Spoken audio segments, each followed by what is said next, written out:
आप सभी को प्रभु यीशु मसीह के नाम से जय मसीह की। एक बार फिर परमेश्वर पिता का हम धन्यवाद करते हैं कि परमेश्वर ने हमें यह अद्भुत मौका दिया है ताकि हम उसके वचनों से सीखने पाएं।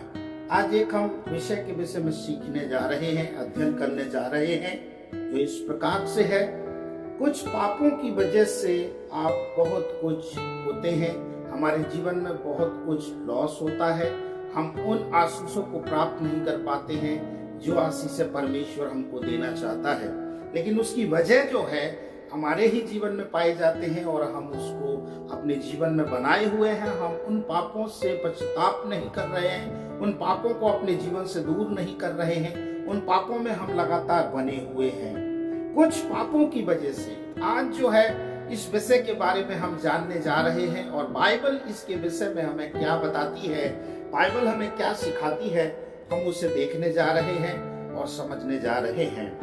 हम देखने जा रहे हैं और बाइबल में से हम देखेंगे पहला इतिहास उसका 22 उसके 8 वचन में, जहां पर दाऊद के विषय में लिखा हुआ है कि दाऊद परमेश्वर का एक बहुत ही मनपसंद राजा था और परमेश्वर के मन के अनुसार था, लेकिन उसके जीवन में हम देख सकते हैं कि वो परमेश्वर के भवन को बनाने से वंचित रह गया।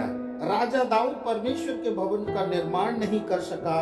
परमेश्वर के भवन का निर्माण करने की उसकी दिली इच्छा तो थी, लेकिन वो निर्माण नहीं कर पाया। आइए मेरे साथ निकालें पहला इतिहास उसका 22 अध्याय उसके 8 वचन को हम पढ़ लेते हैं। पहला इतिहास उसका 22 अध्याय उसके 8 वचन को हम जल्दी से देख लेते हैं।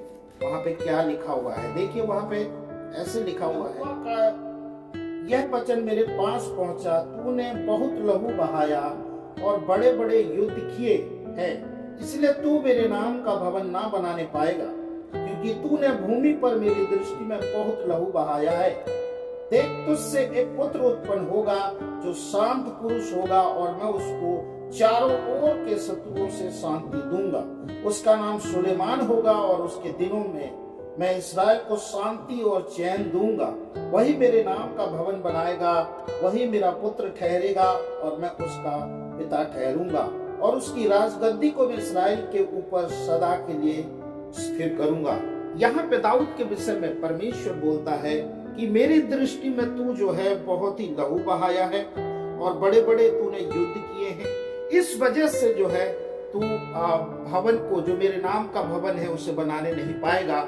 हाँ, लेकिन ये जो मौका है, ये जो अवसर है, ये जो एक आदर है, वो तेरे बेटे को जरूर मिलेगा और वो मेरे नाम का मंदिर बनाने पाएगा। और हम जानते हैं कि सुलेमान उसके बाद जब राजा दाऊद की मृत्यु के बाद सुलेमान जब राजा हुआ, परमेश्वर ने उसकी अगुवाई में अपने भव्य मंदिर को बनवाया और हम देख सकते हैं कि वो मंदिर कितनी शोभायमान और कितना ही अद्भुत तरीके से बनाया गया था।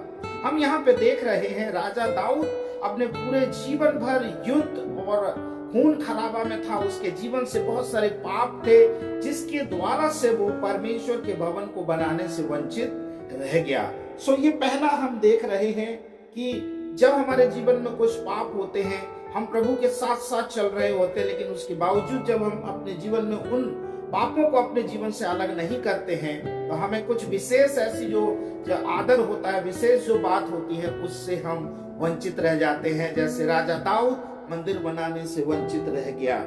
दूसरा जो हम देखने जा रहे हैं बाइबल में से ही, और वो यही है उत्पत्ति की पुस्तक उसका 25 अध्याय में बताया हुआ है कि एसाव जो है अपने जो आशीष है, जो आशीष उसको मिलना चाहिए, उस आशीष से वो वंचित रह गया। एसाव ने में आता है कि जब एसाव जो है शिकार करके आया था, थका हारा था, और उस समय में याकूब जो है खाना बना रहा था, लेकिन उसके 32वें वचन में से लिखा हुआ है, एसाव जो कहता है, एसाव ने कहा, देख मैं तो अभी मरने पर हूँ, इसलिए पहलौठे के अधिकार से मेरा क्या लाभ होगा। उसने जो है पहलौठे के उस जो अधिकार है, जो पहलौठे का जो आशीष है, उसको उसने अयोग्य जाना, तुच्छ जाना और अपने भाई के हाथ में ही उसने उस पहलौठेपन के अधिकार को बेच दिया। किस वजह से? सिर्फ भोजन की वजह से, एक खाने पीने की वस्तु की वजह से। उसे भूख लगी थी और उसे भोजन खाना था, लेकिन उसने अपनी आत्मिक आशीष जो है अपने छोटे भाई के हाथ में कर दिया। अपने छोटे भाई के हाथ में उसने अपनी आत्मिक आशीष को बेच दिया और उसने उस पहलौठेपन के अधिकार को जो है उसने उसकी कमजोरी की वजह से, उसकी गलती की वजह से एसाव जो है अपनी आत्मिक आशीष को जो है पूरे तरीके से प्राप्त नहीं कर पाया। हम देख सकते हैं कि याकूब जो है आत्मिक आशीषें उसके ऊपर बोली जाती है और वो अधिकार के रूप में बोलता है कि तेरे जो भाई है वो तेरे अधीन में रहेगा, वो गुलाम हो जाएगा। और हम वैसा ही होते हुए देखते हैं। एसाव जो है बहुत ही मन फिराव के साथ में बातचीत अपने पिता से कहा कि पिता मुझे आशीष दे, और उससे कहता है कि मुझे जो और तेरे पास कोई आशीष नहीं है। रो रो कर उसने जो है विनती की, लेकिन उसके बावजूद भी जो आशीष जो थी, उसकी अपनी जो आशीष थी, उसने उन अपनी आशीषों को खो दिया। किस चीज की वजह से? अपने उस छोटे सी कमजोरी और अपनी गलती की वजह से उसने अपने पहलौठे पद को तुच्छ जाना और उसने अपने पहलौठेपन के उस जो आशीषें हैं उससे वो वंचित हो गया। थर्ड आदि माता आदम और हव्वा के जीवन से हम देखने जा रहे हैं। उत्पत्ति उसका 1 अध्याय में हमें मिलता है, उसके 26 वचन में हमें इस प्रकार से पढ़ने के लिए मिलता है। आइए हम उन वचनों को पढ़ लेते हैं। फिर परमेश्वर ने कहा, हम मनुष्य को अपने स्वरूप के अनुसार अपनी समानता में बनाएं और वे समुद्र की मछलियों और आकाश के पक्षियों और घरेलू पशुओं और सारी पृथ्वी पर और सब रेंगने वाले जंतुओं पर जो पृथ्वी पर रेंगते हैं अधिकार रखें। और हम साथ ही साथ 28 को भी पढ़ते हैं, उसके दूसरे पार्ट को, और वो लिखा है, फूलों फलो और पृथ्वी में भर जाओ और उसको अपने वश में कर लो। परमेश्वर की हमेशा से इच्छा थी कि आदम और हवा जो है अधिकार रखें और उस पृथ्वी को जो है अपने वश में रखें। परमेश्वर के साथ में जो परमेश्वर ने अधिकार दिया था कि तुम अधिकारी हो और तुम इसमें फूलो फलो और पूरे उस स्थान को अपने कब्जे में, अपने वश में रखो। लेकिन इनके जीवन में जो पाप आया, इनके जीवन में जो पाप अनाज्ञाकारिता का जो पाप आया और परमेश्वर के खिलाफ में जब ये चले गए तो ये जो है पूरे तरीके से गुलाम बन गए। उनके जीवन में बहुत नुकसान हुआ और जिसकी वजह से पूरी संसार जो है आज पापी की दशा में है, इन्हीं की वजह से। और ये जो है परमेश्वर की आज्ञा को ना मानकर अपने जीवन से उन तमाम आत्मिक आशीषें इनके जीवन से वंचित हो गई और वो अदन की बगीचा से निकाले गए, प्रभु की उपस्थिति से दूर किए गए। और जो प्रतिदिन का जो आनंद था परमेश्वर के साथ में, जो मुलाकात हुआ करता था, उस मुलाकात और उस जो आशीषें थी परमेश्वर के साथ संगति में, उस संगति से वो वंचित हो गए। एक छोटे से फल को खाने के कारण से उनके जीवन में ये बहुत बड़ा फर्क और एक बहुत बड़ा गैप आ गया, परमेश्वर से दूरी बन गई। और आज हमारे जीवन में मैं आप सभी लोगों को, जो मुझे देख रहे हैं, जो मुझे सुनेंगे, मैं आप सभी लोगों को बताना चाहता हूँ, इस बाइबल में इसके बारे में हमें बताया हुआ है कि आदम और हव्वा जब परमेश्वर की आज्ञाकारिता में नहीं चले और अनाज्ञाकारी हो गए, परमेश्वर की आज्ञा को तोड़े और जो अधिकार उनको मिला हुआ था, जो वश में करना, जो नियंत्रण करने की चीज थी, उसने अपने हाथ से खो दिया। आदम और हव्वा ने अपने जीवन में बहुत बड़ा नुकसान उठाया। आज आप और मैं भी वैसे ही नुकसान उठाते हैं जब हमारे जीवन में पाप आता है। पाप हमारे जीवन में जो है अनाज्ञाकारिता को लेकर आता है और हम परमेश्वर की आज्ञाओं और उसकी विधियों को मानते नहीं हैं, हम उससे बार बार तोड़ते हैं और हम परमेश्वर से दूर चले जाते हैं। परमेश्वर का दंड हमारे जीवन में आता है और कई बार जो है ऐसे पाप हैं, ऐसे कई परमेश्वर की दृष्टि में जो बुरे पाप है, जिसकी वजह से हमारा जो मंजिल है, जो हमारा प्रभु के साथ में रहने का जो स्थान है, जो स्वर्ग है, वो भी कई बार नसीब नहीं होता, जिसकी वजह से आज हम प्रतिदिन कुछ ना कुछ ऐसे हमारे जीवन में प्रतिदिन हम लोग पाप करे जा रहे हैं। हमें एहसास नहीं हो रहा है, हम छोटी छोटी गलतियों को अपने जीवन में रहने दे रहे हैं, जिसकी वजह से हम बड़ी आशीषों को प्राप्त नहीं कर पा रहे। मैं आप सभी लोगों को उत्साहित करना चाहता हूं कि आप अपने जीवन से प्रतिदिन देखें, मूल्यांकन करें और सारे तमाम प्रकार के पापों को अपने जीवन से दूर करें, प्रभु से क्षमा मांगे। हम चौथी जो जीवन से सीखेंगे, चौथे जो बात है वो यह यीशु मसीह के 2 चेलों के जीवन से हम देखने जा रहे हैं। ये इस प्रकार से है और वो है यहूदा इस्करियोती और पतरस जो है प्रभु यीशु मसीह के 2 चेलों के जीवन से हम सीखने जा रहे हैं।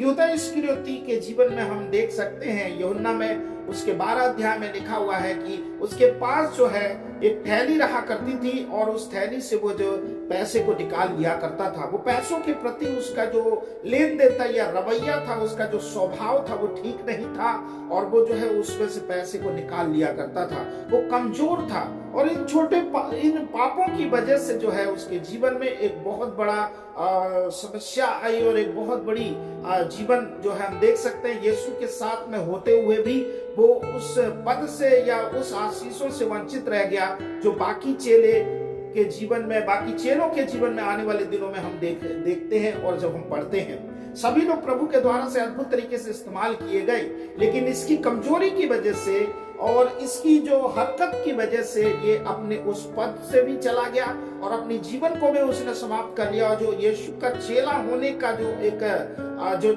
लिस्ट था, उस लिस्ट में हमेशा के लिए एक ऐसा नाम दर्ज करा गया कि वो अपने गुरु को ही धोखा दिया है। एक विश्वासघाती चेला के रूप में उसे हम आज बाइबल में पढ़ते हैं। उसने बहुत सारी बातों की नुकसान उठाई। वो 30 चांदी के सिक्कों को ज्यादा प्यार किया अपने गुरु के जीवन को उनके हाथों में सौंप कर, जो महायाजक और जो बड़े अधिकारी थे।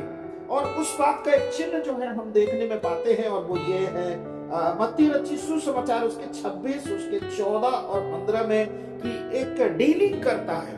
उस लालच की वजह से अपने स्वामी अपने गुरु को जो है दूसरों के हाथ में सौंप दिया। उसने अपनी जिंदगी को समाप्त कर लिया, उसने फांसी लगा ली और उसका कोई भी सीखने वाली बात या कोई भी ऐसी चीजें जो है बाइबल में रिकॉर्ड नहीं हुई। यहाँ तक कि लिखा हुआ है प्रेरितों के काम उसके पहले अध्याय में ही कि प्रेरितों ने उसके पद को दूसरे को दे दिया, दूसरा उसके पद को ले लिया। वो सारा आदर जो था वो आदर भी उसके लायक नहीं रहा। वो अपने जीवन में अपने आने वाली पीढ़ियों के लिए भी एक श्रापित और एक ऐसा नाम जो है दर्ज करा गया जो हम कई बार सुनने में भी अच्छा नहीं लगता है। प्रभु के प्रिय लोगों, इस चेले के जीवन में बहुत बड़ा नुकसान उसने उठाया। किस वजह से? वो छोटा सा लालच और जो छोटा सा जो पाप उसके जीवन में था, उस पाप से उसने डील नहीं किया, उसे क्षमा नहीं किया, वो बदला नहीं, जिसकी वजह से वो अपने जीवन को भी समाप्त कर दिया। लेकिन हम पतरस के जीवन से बहुत अच्छी बात सीखने में आती है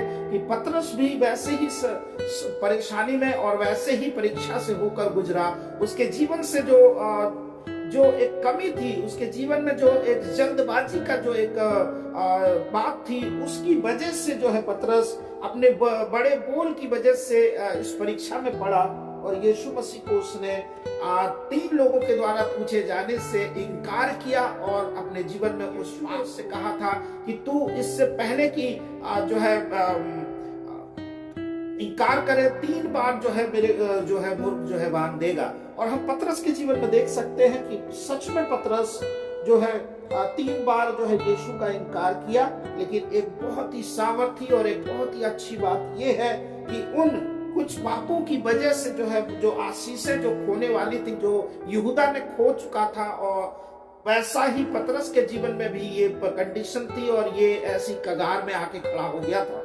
लेकिन हम देख सकते हैं कि पतरस ने तुरंत ही उन बातों को अपने जीवन में एहसास किया, अपने गुनाहों को माना। और हम देख सकते हैं मत्ती 26 उसके 69 से लेकर 75 में ये घटना पाई जाती है कि ये बात उसको याद आई क्योंकि यीशु ने कहा था और वो फूट फूट कर रोने लगा। हम यहूदा के जीवन से ऐसा कुछ नहीं देखते। वो पश्चाताप करता है, अपने गुरु को पकड़ाकर पछताता है, लेकिन वो कभी भी माफी नहीं मांगता। लेकिन पतरस पछताता है और फूट फूट कर रोता है और अपने गुनाह जो है कबूल करता है कि मैंने अपने गुरु को पकड़ाया है। हम इन दोनों के जीवन में फर्क देखते हैं। दोनों के जीवन में पाप आया, अलग अलग परिस्थिति आई पाप की, लेकिन एक जो है पाप में फंसा हुआ मर गया, लेकिन एक चेला जो है पाप से छूट कर पाप को माफी मांगते हुए वो आगे बढ़ा और प्रभु के लिए बड़े बड़े काम किया। सो आज मैं आप सभी लोगों को जो है इन वचनों के द्वारा से उत्साहित करता हूँ। इन वचनों के द्वारा से आप लोगों के सामने में इन बातों को रख रहा हूं कि कुछ पापों की वजह से हमारे जीवन में बहुत सारे आत्मिक आशीषें हैं जिसको हम दिन प्रतिदिन खोते हुए जा रहे हैं। हमने इन 4 घटनाओं से देखा, दाऊद के जीवन में देखा कि प्रभु के जो है आशीषों से वो वंचित रहा, परमेश्वर के भवन बनाने से चूक गया। आदम और हव्वा जो है हम देख सकते हैं कि जो आत्मिक अधिकार और जो अधिकार दिया गया था उससे वंचित हो गए। एसाव जो है अपनी आशीषों को खो दिया और छोटे का दास बन गया। हम यीशु के दो चेलों के जीवन से देखे, यहूदा जो है अपने पाप में फंसा हुआ मर गया, लेकिन पतरस जो है वहां से उठ खड़ा हुआ और पश्चाताप करते हुए परमेश्वर के नजदीक में गया और प्रभु के लिए इस्तेमाल हुआ। और उसके एक प्रचार से जो है 3000 लोगों ने बपतिस्मा लिया और वो प्रभु को मानने लग गए। आप सभी जैसे कि इन वचनों को पढ़े हुए हैं, मैं आशा करता हूं और ये मैं विश्वास करता हूं कि आप लोगों को जरूर आशीष मिली होगी।